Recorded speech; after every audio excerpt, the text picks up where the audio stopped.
Bonjour chers frères et sœurs, chers amis, membres de la chaîne Venez Raisonnons, que la paix de Jésus-Christ soit sur chacun d'entre vous. Et aujourd'hui, nous allons tenter de répondre à une question qui nous a été posée dernièrement, à savoir, qu'est-ce que l'iniquité? Donc je vous invite à baisser la tête pour que nous puissions prier, invoquer le Saint-Esprit avant de commencer. Tendre Père Céleste, nous te remercions pour la vie que tu nous conserves. Nous voulons réclamer maintenant ton Esprit Saint, conformément à la promesse, afin que tu puisses nous diriger toi en toutes choses. Permets que je puisse me taire et que toi tu puisses parler. Nous t'avons prié dans le nom de ton Fils Jésus-Christ pour ta gloire. Amen. Donc lorsqu'on pense à l'iniquité, chers amis, mes chers amis, à quoi est-ce que nous pensons? On sait que la Bible utilise plusieurs mots pour nous parler de péché, tels que l'iniquité, la transgression, l'offense. Et on va voir que cela permet d'indiquer un niveau de désobéissance à Dieu. Tous ces termes vont se rapporter à une seule et même chose, le péché. Mais malgré cela, les amis, on va pouvoir voir qu'il y a de légères différences. On va voir qu'il y a une manière de voir qu'il y a plusieurs niveaux de désobéissance dans la Bible. On va commencer, les amis, en ouvrant la parole dans Michée 2 au verset 1, qui nous dit « Malheur à ceux qui méditent l'iniquité et qui forgent le mal sur leur couche. Au point du jour, ils l'exécutent quand ils ont le pouvoir en main. » Donc ici, lorsqu'on parle d'iniquité, c'est le mot en hébreu « aven », le mot qui parle de méchanceté, de malheur, de douleur, d'idolâtrie. Et c'est là où on va voir que plusieurs mots peuvent être utilisés pour évoquer l'iniquité. Mais la question que l'on peut se poser, c'est pourquoi utiliser plusieurs mots pour parler d'une seule et même chose? Pourquoi est-ce qu'il ne serait pas suffisant de parler de péché? Pourquoi est-ce qu'on parle de transgression, on parle d'iniquité? Pourquoi on ne dit pas simplement le péché? Puisqu'au final, à la fin de la journée, toutes ces choses seront rangées dans la même catégorie, le péché. Ce pourquoi Jésus-Christ est mort. Ce pourquoi il a décidé de mourir afin que nous autres, nous ne payions pas la conséquence de notre péché qui est la mort. Donc lorsque on regarde ce que cela signifie, on va pouvoir se rendre compte qu'il y a plusieurs degrés dans le péché. On peut voir qu'il y a une notion de préméditation parfois, une notion de méchanceté, parfois la volonté d'infliger une souffrance volontaire. On va voir toutes ces choses-là au travers de notre étude. On va voir que, également, le péché reste le péché. On ne pourra pas dire « Ah, tu sais, mon péché est moins grave que le tien ». Devant Dieu, le salaire du péché, il n'y en a qu'un seul, les amis. Mais on va voir que, au sein de ces différents mots, on pourra voir des compréhensions qui sont différentes, qui sont progressives. On va lire le chapitre de Jean 8 au verset 34 qui nous dit « Jésus leur dit en vérité, je vous dis, quiconque fait le péché est esclave du péché. » Donc on voit que le péché va toucher la personne qui est le destinataire. Souvent, ça peut être Dieu en personne. De toute façon, toutes les formes de péché concernent Dieu. Même lorsque je décide d'attaquer une personne, la personne qui est attaquée en premier, c'est Dieu. Si vous attaquez l'enfant d'une personne, la première personne que vous attaquez, c'est également le parent. Donc c'est comme ça que Dieu il fonctionne. Mais il nous dit en plus de cela que le péché va toucher également celui qui pratique le péché. Et que celui qui pratique le péché devient esclave du péché. Esclave car il ne fait plus ce qu'il veut au bout d'un moment. C'est ce que les apôtres ont déclaré comme Jésus même. Lisons Romains 6 au verset 14 qui nous dit « Car le péché n'aura point de pouvoir sur vous, puisque vous êtes non sous la loi, mais sous la grâce. » Donc on voit que si on nous dit que le péché n'a plus de pouvoir sur nous, ça veut dire que avant que nous rencontrions Jésus, bien le péché a un pouvoir sur nous. Et le péché peut créer une domination, quelque chose duquel nous n'arrivons pas à nous extirper de nous-mêmes. Regardez au verset 16 de Romains 6 qui nous dit: Ne savez-vous pas qu'en livrant à quelqu'un comme esclave pour lui obéir, vous êtes esclave de celui à qui vous obéissez, soit du péché qui conduit à la mort, soit de l'obéissance qui conduit à la justice. Donc vous voyez, la Bible est très claire à ce niveau-là. Le péché, non seulement a des conséquences, le péché produit quelque chose qui est négatif, mais en plus de cela, il rend celui qui pratique le péché comme étant un esclave, comme étant une personne qui n'est plus en mesure de se diriger lui-même, comme une personne qui est dirigée par une force extérieure, par quelque chose qui ne dépend plus de lui, quelque chose qui n'est plus issu de sa volonté propre. Souvent, on voit que lorsque l'on pêche, qu'est-ce que les personnes disent lorsqu'ils se rendent compte à quel point ils sont allés loin? Souvent, ils pleurent. Souvent, ils éprouvent des remords. En tout cas, lorsque la conscience est encore vivante, lorsqu'elle n'est pas encore cautérisée. Donc, c'est là où on peut se rendre compte, les amis, que le péché n'est pas une chose anodine. Et d'ailleurs, lorsque l'on regarde David, celui qu'on appelle l'homme selon le cœur de Dieu, on peut se rendre compte que dans ses écrits, dans le livre de Psaumes, il fait une distinction entre plusieurs types de péchés. Et d'ailleurs, lui-même parle très souvent d'iniquité dans ses écrits. Lisons par exemple le psaume 32 au verset 5 qui nous dit: « Je t'ai fait connaître mon péché. Je n'ai point caché mon iniquité. J'ai dit, je confesserai mes transgressions à l'Éternel, et tu as ôté la peine de mon péché. » Regardez, dans un seul verset, il emploie 4 mots pour parler du péché, dont 3 différents. D'abord, il nous parle de péché, puis il nous parle d'iniquité, puis de transgression. On va revenir sur ce passage un peu plus tard. Psaume 38 au verset 18 nous dit: « Quand je déclare mon iniquité et que je suis en peine pour mon péché. » Regardez toutes ces choses que David nous dit. Il veut faire clairement une distinction entre les différentes formes de péché qu'il commet lui-même dans sa vie. Psaume 51 au verset 2 nous dit: « Lave-moi parfaitement de mon iniquité et me nettoie de mon péché. » Psaume 85 au verset 2, « Tu as pardonné l'iniquité de ton peuple et tu as couvert tous leurs péchés. » Donc on voit que dans la vie de David, la souffrance a engendré quelque chose de particulier. La souffrance qui a été causée par ses propres choix.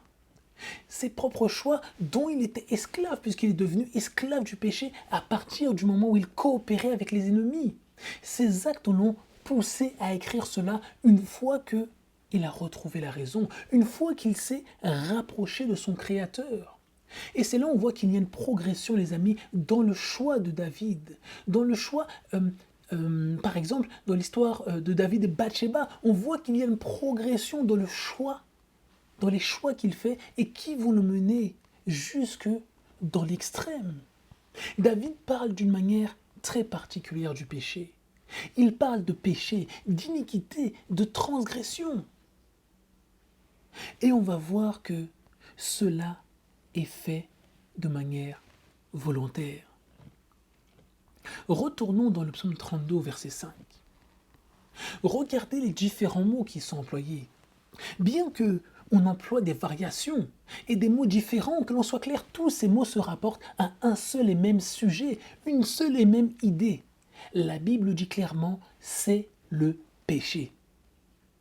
Et toutes ces formes de péché conduisent à une seule et même finalité. Mais ce qui est intéressant, les amis, c'est de voir en hébreu que chacun de ces mots va se rapporter à la même chose, le péché. Mais on y apporte quelque chose de différent à chaque fois qu'on emploie le mot. Le premier mot, les amis, lorsque l'on parle de péché, c'est le mot chata. Et quand vous regardez la définition, on nous parle de péché sans donner de précision particulière. On nous parle, on fait le lien avec le sacrifice qui est nécessaire, etc. Lorsque l'on utilise le mot iniquité, il s'agit du mot avon. Le mot avon, les amis, qui fait part de la perversité de l'action d'une personne, de la dépravation, de la culpabilité et du châtiment qui s'ensuivent, de la conséquence de l'iniquité ou de son châtiment. Regardez ici, on nous parle bien. À quel point, lorsqu'on parle d'iniquité, on n'est plus sur le même registre qu'un simple péché. On va y revenir. Et lorsque l'on parle de transgression, c'est le mot pécha en hébreu, pardon. Ce mot-là, les amis, nous parle d'une action qui est frauduleuse. Il nous parle de rébellion, de révolte. On nous parle d'impiété.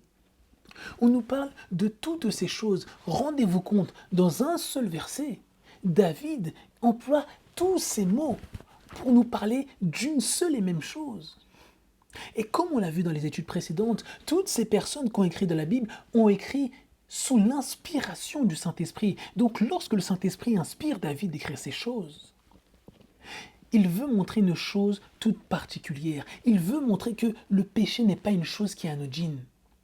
Et il veut montrer que le péché n'est pas une chose qui doit être banalisée, que c'est une chose qui doit être redoutée, les amis. Redoutée dans le sens où, pour l'éviter, nous avons besoin d'un sauveur.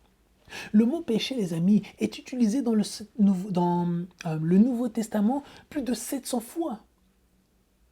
Et lorsqu'on parle de péché, on va se rendre compte qu'il s'agit de louper un objectif lorsqu'on parle du simple péché, d'agir contre la parole de Dieu. Mais on va voir que lorsqu'il s'agit de la transgression, il s'agit encore de quelque chose d'autre. On voit qu'il s'agit d'une action qui est mauvaise, mais lorsqu'il s'agit de l'iniquité, les amis, on va se rendre compte qu'il y a quelque chose d'autre derrière cela.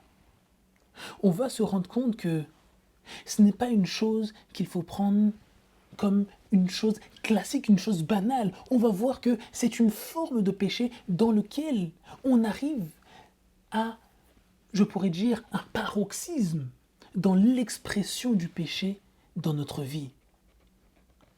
Quand on va parler de péché, les amis, on va pouvoir voir que le péché peut être fait contre Dieu et contre les hommes, comme on l'a vu. Exode 10 au verset 16, Pharaon lui-même reconnaît qu'il a péché contre Dieu, qu'il a péché également contre la nation d'Israël, même si c'était une fausse repentance.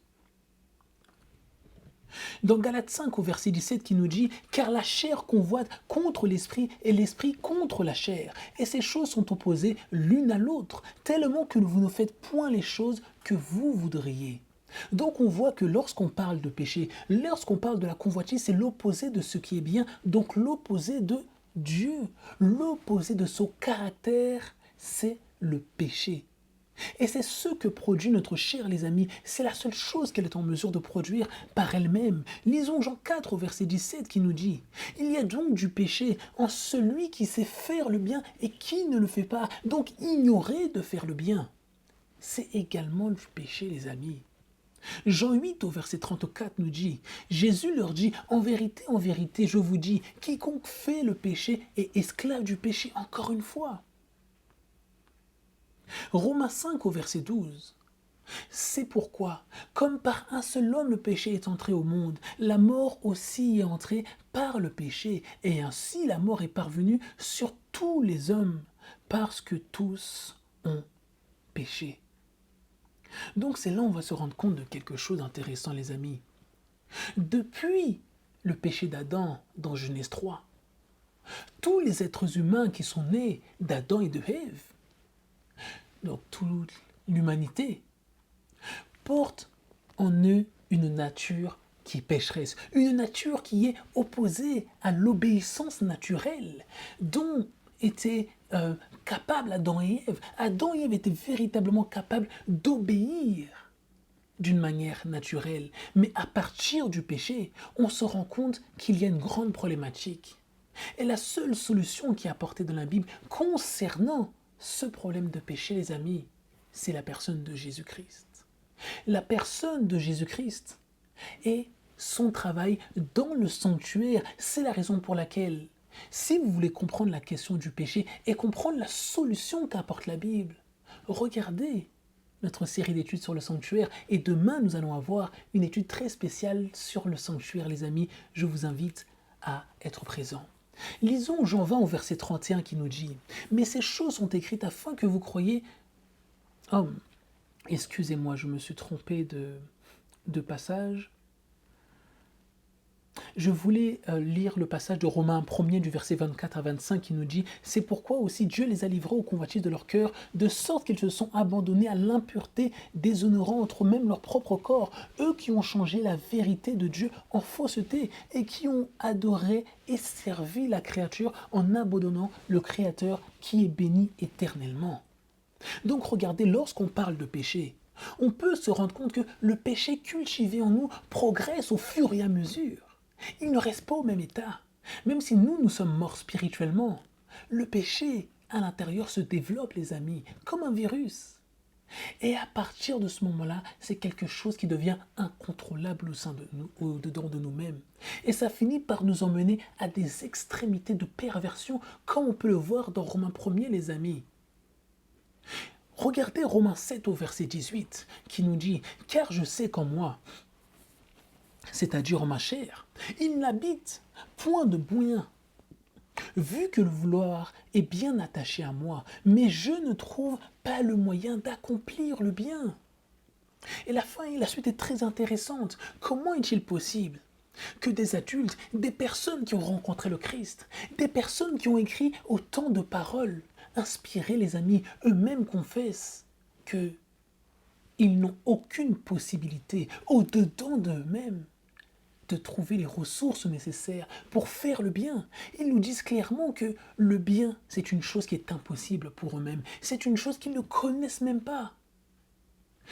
Mais où est-ce qu'ils peuvent trouver une solution, les amis, si ce n'est pas au pied du Messie, les amis? Je vais vous parler maintenant des trois différents types de péchés dont nous a parlé David. Je vais prendre un premier exemple. Vous vous rappelez lorsqu'on a parlé de Pierre qui a renié Jésus-Christ 3 fois. Donc ici, on voit que il a fait preuve de lâcheté. Il a menti, les amis. Il a chuté. Comme on peut le voir dans Luc 22 au verset 34, puis verset 56 à 62, on voit qu'il renie Jésus. Mais les amis, lorsqu'il a péché, est-ce qu'il est resté couché dans son péché? Puisque la Bible nous dit que le juste tombe 7 fois, il se relève toujours, les amis. Mais le méchant, il tombe une fois, il reste couché. Ici, qu'a fait Pierre, les amis? Il s'est relevé. Il a accepté que Jésus puisse l'emmener à une autre dimension dans sa vie. Est-ce que nous-mêmes, les amis, on ne se retrouve pas comme Pierre bien souvent? Où, un court instant, nous tombons, puis nous acceptons que Jésus puisse nous relever. Et d'ailleurs, la chose qui est magnifique, on voit que Pierre a été pardonné par Jésus-Christ. Donc ici, il s'agit d'une offense que Pierre a fait à Dieu. C'est un péché qu'il a fait d'une manière ponctuelle, puis il s'est repenti.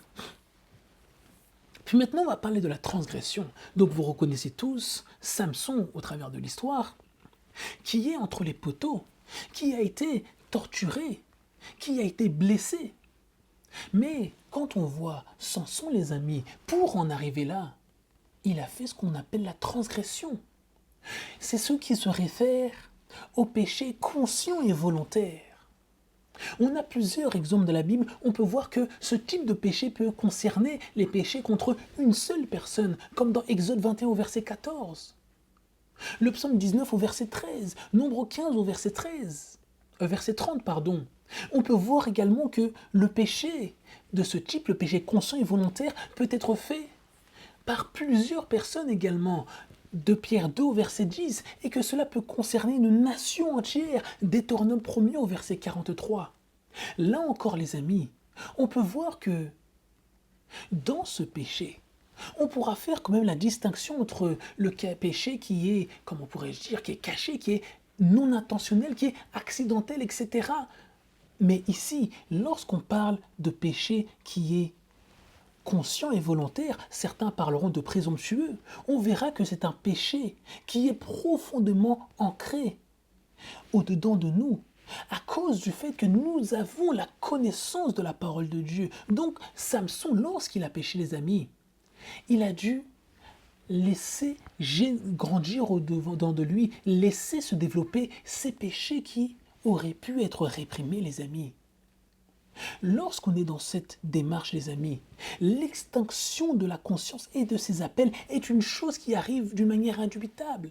La conscience est étouffée et va vers la mort. C'est comme, encore une fois, comme David et Saül. On voit que c'est quelque chose qui revient à dire: je ferai ce que je veux, quoi qu'il arrive, quoi que ça me coûte, je vais faire ce que j'ai décidé, même si c'est une chose qui est mauvaise. Est-ce que Saül ne savait pas lorsqu'il faisait une action que cela était mauvais? Est-ce que David ne savait pas que son action était mauvaise? Est-ce que Samson, lorsqu'il a coopéré avec l'ennemi, est-ce qu'il ne savait pas que son action était mauvaise? Regardez déjà la progression de la vie de Samson. Dans Juge 14, du verset 8 à 9, qu'est-ce qu'on nous apprend? Samson, il trouve un lion mort. Il touche le lion mort, il prend le miel qui est à l'intérieur. On va se dire, mais ce n'est rien en fait, il a touché qu'un lion mort. Mais les amis, il avait fait le vœu de Nazaréen. Et lorsqu'on fait le vœu de Nazarien, lorsqu'on était nazir, comme on le voit dans Nombre 6 du verset 1 à 5, il ne pouvait pas toucher quelque chose qui était mort. Et on nous précise dans ce passage de Juge 14 du verset 8 à 9 qu'il ne l'a pas dit à ses parents car il savait pertinemment que ce qu'il faisait était mauvais. Sinon il aurait pu leur dire: voici où j'ai trouvé le miel. Et on voit que c'est quelque chose qui progresse dans sa vie. Il s'intéresse à une fille qui est païenne, une fille qui ne connaît pas le même Dieu que lui et qui finalement va le tourmenter et se retourner contre lui. Regardez Juge 14 au verset 17. On voit qu'il révèle le secret de sa force. Une chose qu'il ne veut dire à personne, il l'a révélé à cette femme. Et ainsi, les amis, il leur a donné la possibilité et l'autorisation de couper les cheveux puisqu'il leur a donné le secret. C'est quelque chose qui est impressionnant, les amis. Et on voit que c'est ce genre de péché auquel David se réfère dans le psaume 32 au verset 1. Lorsque David, il parle, ça commence par Masquelle de David: oh, que bienheureux est celui de qui la transgression est pardonnée et dont le péché est couvert. Le mot qui est employé ici, les amis, c'est pécha. Lorsqu'on parle de ce mot, les amis, on parle de transgression, c'est exactement cela. C'est un péché qui est conscient, qui est volontaire, un péché dans lequel nous avons plongé tout droit, les amis, tout en sachant que c'était une chose qui était mauvaise. Ici, David parle en prenant en compte, les amis, toutes ses expériences, où lui-même a été en rébellion totale contre Dieu, et lorsqu'il s'est enfoncé dans le péché. Et tout ça, les amis, ça emmène à l'iniquité. L'iniquité est encore plus ancrée que la transgression, les amis. C'est là où on voit que, bien entendu, le choix est prémédité. Mais en plus d'être prémédité, il y a une continuité dans le péché sans la repentance, les amis. Et c'est là où David, dans l'histoire de Bathsheba, on voit que face à Uri, son état s'est empiré au fur et à mesure.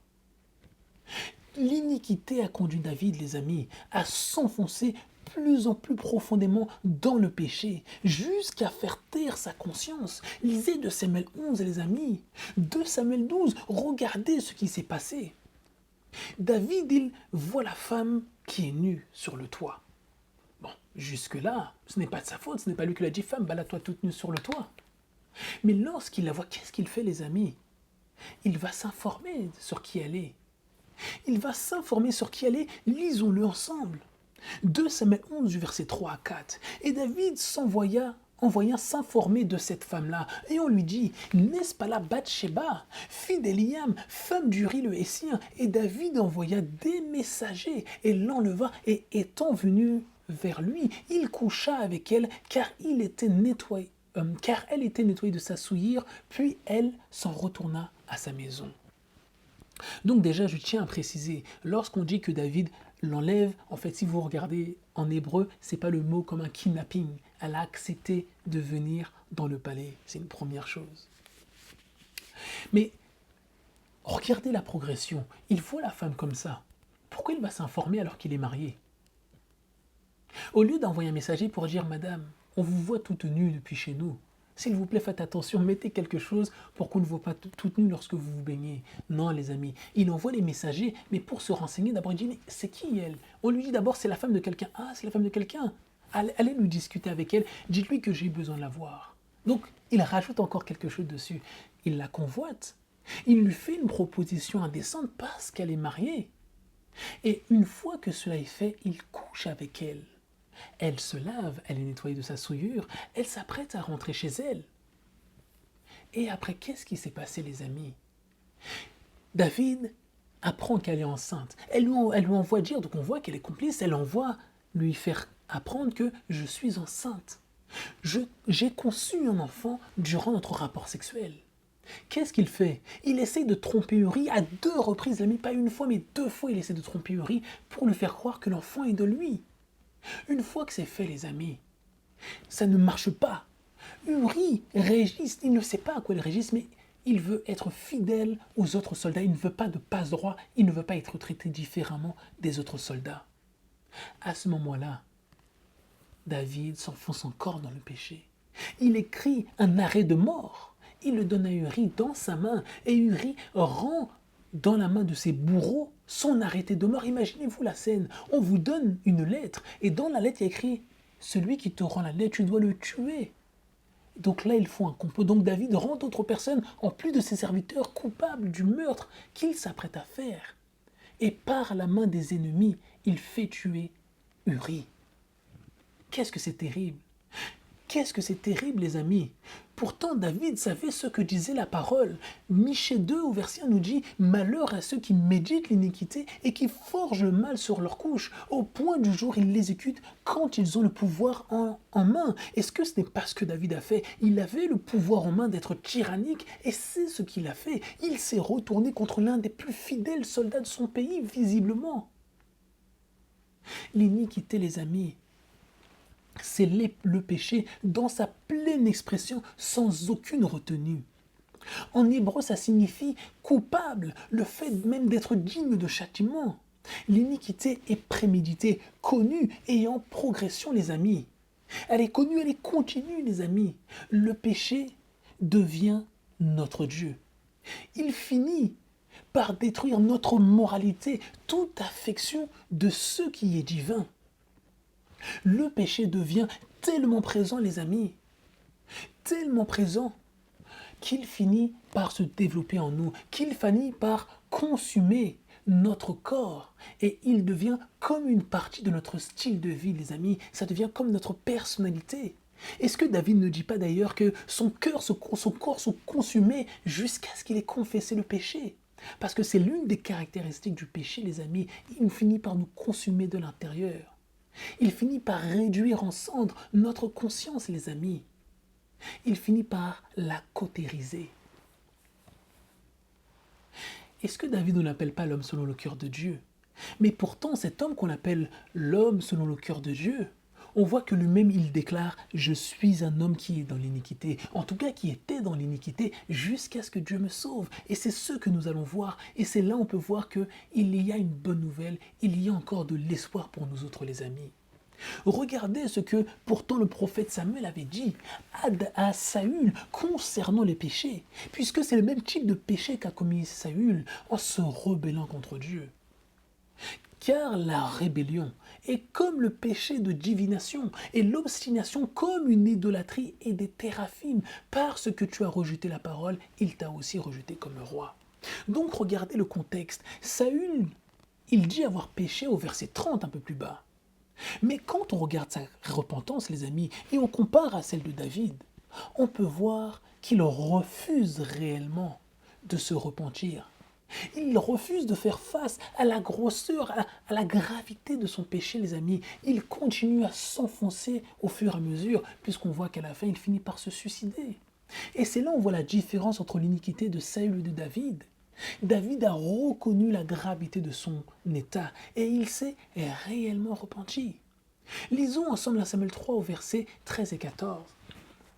« Car je l'ai averti que je m'en allais punir sa maison, pour jamais à cause de l'iniquité, laquelle il a bien connue, et que ses fils se sont rendus infâmes, et il ne les a point réprimés. C'est pourquoi j'ai juré contre la maison d'Élie. Si jamais il se fait propitiation pour l'iniquité de la maison d'Élie, par sacrifice ou par oblation. Regardez ce qui s'est passé dans cette histoire. Pourtant, c'est des gens qui étaient dans le même temps que David. Élie était un prêtre du temple. C'était l'un des prêtres les plus importants, les amis. Il avait 2 fils. Il était au courant des mauvaises actions qu'ils faisaient. Mais on nous dit qu'ils avaient de l'iniquité dans leur vie avant cette fois-ci. Et on voit qu'il les a laissés dans leur péché. Il a laissé le péché se développer dans leur vie. Et Dieu dit à cause de cela, il va délaisser la maison d'Élie. Il va les livrer à eux-mêmes. Il va les laisser vivre leur vie comme ils l'entendent. Et ça me fait penser au passage de Romains 1er du verset 10 à 32, où on voit encore cette progression dans le péché. On voit que le péché, les amis, ne reste jamais statique. Créer, les amis, une difficulté avec le péché dans notre vie va nous pousser forcément à un moment, tant qu'on ne confesse pas à Dieu, ça va nous pousser à l'endurcissement. Et cela, les amis, va nous emmener au fur et à mesure à rejeter tout ce qui est divin, tout ce qui vient de Dieu. Et regardez ce que nous dit David. Regardez, lui qui a pris conscience de son caractère, qui a pris conscience de ses mauvaises actions, regardez ce qu'il dit. Éloigne aussi ton serviteur des actions commises par fierté, en sorte qu'elles ne dominent point sur moi, alors je serai pur, je serai net de grands crimes. Donc ici on emploie encore un autre mot. David, il dit, il y a un autre problème encore, ça s'appelle l'orgueil. Il dit, Seigneur, si tu veux me sauver, il est nécessaire que tu me sépares définitivement de cette problématique, de cette grande problématique qui est les actions réalisées par fierté, par cet orgueil qui me ronge. Ici, David a compris quelque chose d'important. Il a compris que s'il veut être sauvé, il n'y a qu'une seule solution pour lui. Et cette solution s'appelle Jésus-Christ. Même s'il ne le connaissait pas dans ce temps, il savait qu'il y avait un Dieu qui allait venir pour le sauver. Et que celui-ci allait venir sur terre pour les sauver de leur péché. Pas dans le péché, mais il veut les séparer du péché. Et c'est la raison pour laquelle le sanctuaire revêt une importance aussi capitale. Parce que le sauvetage, les amis, il se fait dans ce cadre-là. C'est la raison pour laquelle on peut voir dans 1 Jean 1 au verset 9 qu'on nous dit clairement que si nous confessons nos péchés, il est fidèle et juste pour nous pardonner nos péchés et nous nettoyer de toute iniquité. Donc vous voyez ici, on nous dit que le pardon, c'est bien, c'est nécessaire, mais ce n'est pas suffisant, non. Pour qu'il y ait une amélioration, il faut qu'il y ait un nettoyage après le pardon. Il faut qu'il y ait une réconciliation après le pardon, et c'est souvent cette partie qui est compliquée. Quand on regarde, les amis, si nous ne confessons pas, si nous continuons dans cette voie que nous avons choisie, qu'est-ce qui se passe? On s'enfonce de plus en plus, les amis. Et là va émerger ce que le passage, par exemple, de Galates 5, du verset 19 à 21, va appeler les œuvres de la chair. Là où on voit qu'il n'y a plus de limite dans notre vie, que notre corps s'exprime pleinement dans la direction que nous avons choisie. Le passage encore de Corinthiens 6, du verset 9 à 10, qui nous parle de ces choses, qui nous parle de ce que génère finalement tout cet éloignement de Dieu, le fait que nous l'ayons rejeté. Malgré la gravité du péché, les amis, malgré la gravité du péché, Dieu souhaite nous délivrer. Il souhaite que nous puissions le rencontrer. C'est la bonne nouvelle aujourd'hui, c'est que Jésus sauve aujourd'hui. Qu'on soit adultère, qu'on soit meurtrier, les amis, peu importe la chose abominable que nous avons pu faire. Aujourd'hui, Jésus est venu pour sauver les hommes. Dans Jean 1 au verset 29, lorsque Jean-Baptiste voit Jésus, qu'est-ce qu'il nous dit? Voici l'agneau de Dieu qui ôte le péché du monde. Puisque sans le Sauveur, sans l'agneau de Dieu, comment est-ce que nous pouvons être pardonnés de péché? Comment est-ce qu'il peut y avoir une expiation? Dieu a donné sa parole. Il a dit le salaire du péché, c'est la mort. Donc si quelqu'un doit mourir pour le péché, mais le péché sous-entend une conséquence qui soit éternelle. Comment est-ce que je fais pour payer pour chacun de mes péchés? Supposons j'ai payé 1 million de fois. Comment est-ce que je fais? Je ne pourrai jamais payer, les amis. 1 million de fois l'infini, comment est-ce que je fais pour payer? C'est la raison pour laquelle la seule personne dans tout l'univers qui pouvait nous sauver, c'était autre que Jésus-Christ, celui qui possède la vie. Et comme il a une vie qui est infinie, lui seul pouvait payer avec sa vie le péché que nous avons commis.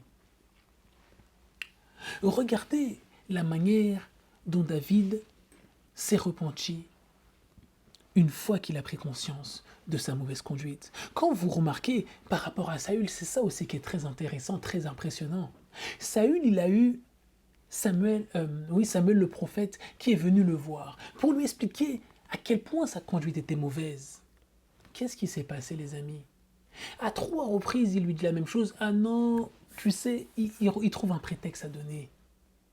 C'est juste la 3e fois parce qu'il voit que Samuel n'est pas venu pour blaguer. Il est venu avec un message venant de la part de Dieu. À ce moment-là seulement, il décide de faire une fausse repentance. Comment on sait qu'elle est fausse? Il a vu qu'il y a un problème. Il a vu qu'il n'a pas obéi à la parole de Dieu. Pourquoi à ce moment-là, il n'est pas allé faire le travail? Pourquoi c'est Samuel qui allait finir le travail à sa place? Pourquoi Samuel, le prophète, a dû faire ce que Saül ne pouvait pas faire? C'est parce que sa repentance n'était pas sincère, les amis. Saül n'était pas un peureux ni un incapable, les amis. C'est quelqu'un qui a été en guerre constamment pendant tout son règne, jusqu'à sa mort. Mais pourtant, à ce moment précis, il décide de ne pas faire le nécessaire et de laisser quelqu'un d'autre se charger à sa place de régler le problème que lui-même avait causé. Lisons le psaume 51 au verset 2.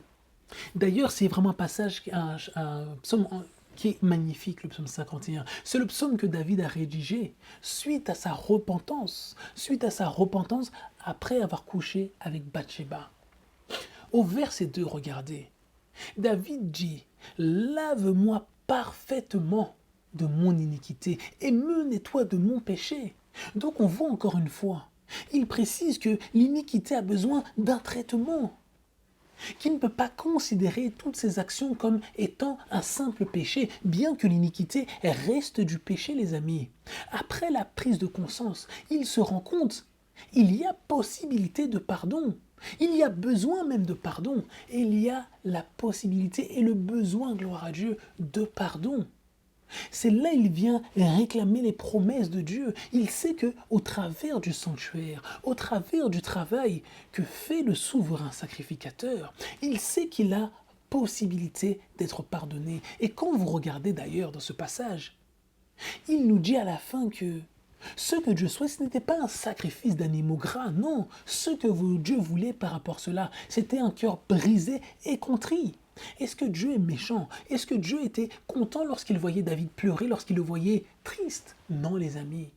Mais ce que Dieu voulait montrer ici, c'est que ce qu'il voulait voir à tout prix, c'était un homme repentant. Un homme qui était prêt à laisser Dieu changer toutes ces actions qui méritaient la mort, prendre cette mort à sa place et être en mesure de changer de comportement, de changer de caractère, de laisser l'agneau mourir à sa place. Mais cette fois-ci, les amis, regardez ce que David il dit par rapport à cela.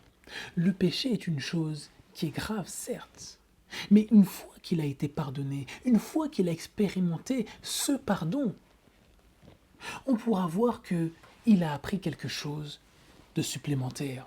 Lisons avant cela Jérémie 33, verset 8 qui nous dit « Et je les purifierai de toute leur iniquité, par lesquelles ils ont péché contre moi, et je pardonnerai toutes leurs iniquités, par lesquelles ils ont péché contre moi, et par lesquelles ils ont péché grièvement contre moi. Regardez ici, Dieu dit clairement que il peut pardonner même l'iniquité. Et il ne se contente même pas de pardonner, il la purifie. Donc c'est-à-dire qu'il enlève toute la saleté, toute la chose qui est abominable dans cela.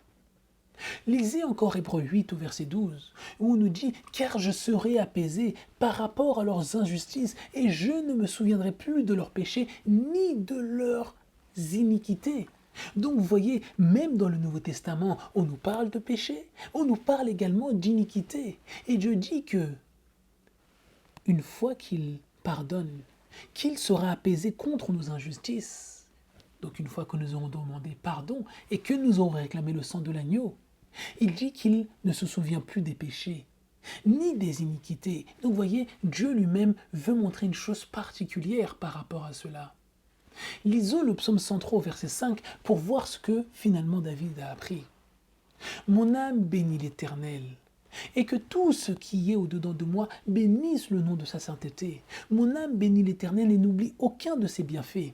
C'est lui qui te pardonne toutes tes iniquités et qui guérit toutes tes infirmités, qui garantit ta vie de la fausse, qui te couronne de gratuité et de compassion, qui rassasie ta bouche de bien. Ta jeunesse est renouvelée comme celle de l'aigle. Donc regardez ici, on voit clairement que David a expérimenté quelque chose de particulier. Il a compris que Dieu pouvait lui pardonner même la chose la plus grave qu'il faisait. Que Dieu était en mesure de le pardonner totalement. David a compris que le péché pour lequel il ne se repentait pas était semblable à une coupe d'iniquité, à quelque chose qui était grave. C'est la raison pour laquelle, les amis, tout au long des psaumes, les amis, il nous envoie dans la repentance. Il nous dit de confesser à notre Dieu. Il nous dit de chercher la réconciliation, autrement dit, avec notre Dieu. Et d'ailleurs, lorsque l'iniquité persiste, est-ce que vous ne pensez pas qu'on finit par ressembler à cette prostituée qui a une coupe remplie d'iniquité, celle de Apocalypse 17 au verset 4? Au même titre que Sodome et Gomorrhe, les amis, notre esprit, au bout d'un moment, finit par être dérangé. Rendez-vous compte de ce qui s'est passé dans la ville de Sodome et Gomorrhe. Ils étaient dans une situation qui est particulière. Leur vie, leur monde est rempli de péchés. On leur dit qu'il y a une voie de sortie, qu'ils ont la possibilité de mener une vie qui est différente. Les anges viennent sauver Lot une fois que le sort de la ville est jeté. Abraham a intercédé pour eux, mais Abraham n'a même pas pu prouver quelque juste dans la ville, rendez-vous compte. Ça veut dire qu'à ce moment-là, les anges devaient venir sauver Lot. Mais lorsqu'ils viennent sauver Lot, rendez-vous compte, les gens viennent pour violer les anges. Et on nous précise qu'il y avait des enfants comme des adultes dans ce moment. Comment est-ce que c'est possible? C'est là où on se rend compte que ils étaient arrivés à un tel degré de perversion que toutes ces personnes qui étaient dans la ville étaient habituées au viol. Pour eux, ce n'était pas une chose qui était grave. Imaginez-vous quelqu'un, demain, il vous appelle, oui, venez, on va faire un viol, vous faites quoi? Le 17, allô la police, quelqu'un m'a appelé pour faire un viol, vous allez dénoncer la personne, vous allez dire, jamais je ne vais participer à une chose aussi abjecte. Et pourtant, vous voyez, jeunes comme vieux, ils vont tous participer. Donc ça veut dire qu'ils ont déjà vécu ce genre de scène. Qu'ils connaissent cela, que c'est quelque chose qui leur est familier. Leur conscience est tellement morte que violer des inconnus, des gens qu'ils ne connaissent pas, qu'ils n'ont jamais vus, et en réunion, et on nous précise que c'était toute la ville qui était sortie pour les violer. Donc à partir de ce moment-là, on comprend que leur conscience, les amis, elle était morte et enterrée. Elle était totalement cautérisée. Mais leur péché, les amis, elle n'était pas que dans la perversion, elle n'était pas que d'une immoralité de type sexuel. Quand vous lisez Ézéchiel 16 au verset 49, voici comment il parle même de son épouse. Voici, ça a été ici l'iniquité de Sodome ta sœur, l'orgueil, l'abondance de pain et une moelle oisiveté.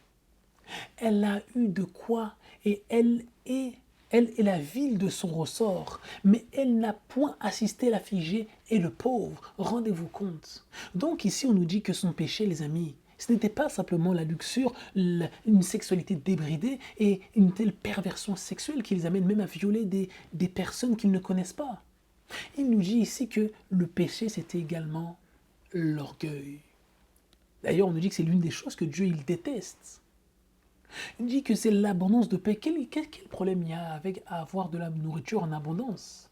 Mais c'est que cette nourriture, il ne la partageait pas avec les pauvres. Et ça, c'est quelque chose de très grave devant Dieu. Une molle oisiveté. Est-ce que David n'a pas péché lorsqu'il était dans la oisiveté? Tout le monde est en guerre, il est sur le toit comme ça, au calme, en train de regarder ce qui se passe. Et c'est là où il voit la femme nue. Est-ce que Salomon n'a pas eu des problèmes également lorsqu'il s'est trouvé dans l'oisiveté? On nous dit que le problème de cette ville, elle n'a pas assisté l'affligé et le pauvre. Devant Dieu, c'était quelque chose qui était très grave. Donc vous voyez, cette ville n'était pas simplement dans un péché classique, les amis, dans le sens où le péché reste le péché, bien entendu. Mais ils ont tellement cultivé le péché qu'ils étaient même devenus sourds à toutes les imprécations, à toutes les paroles qu'ils pouvaient écouter. Et regardez même à quel point Lot et sa famille ont été condamnés, ont été contaminés, pardon. Lot est prêt à donner ses filles. C'est quoi comme histoire? Rendez-vous compte, il est prêt à donner ses filles pour se faire violer à la place des anges. Regardez à quel point même son esprit lui-même a été affecté à vivre dans cette ville de débauche et de perdition. Et rendez-vous compte à quel point les filles ont été affectées également. Elles ont été jusqu'à saouler leur propre père pour abuser de lui. Vous vous rendez compte à quel point le fait de vivre dans cette ville a eu un impact défavorable, désastreux dans la vie de ces personnes. C'est là, les amis, on peut se rendre compte qu'il y a quelque chose qui est particulier dans tout cela.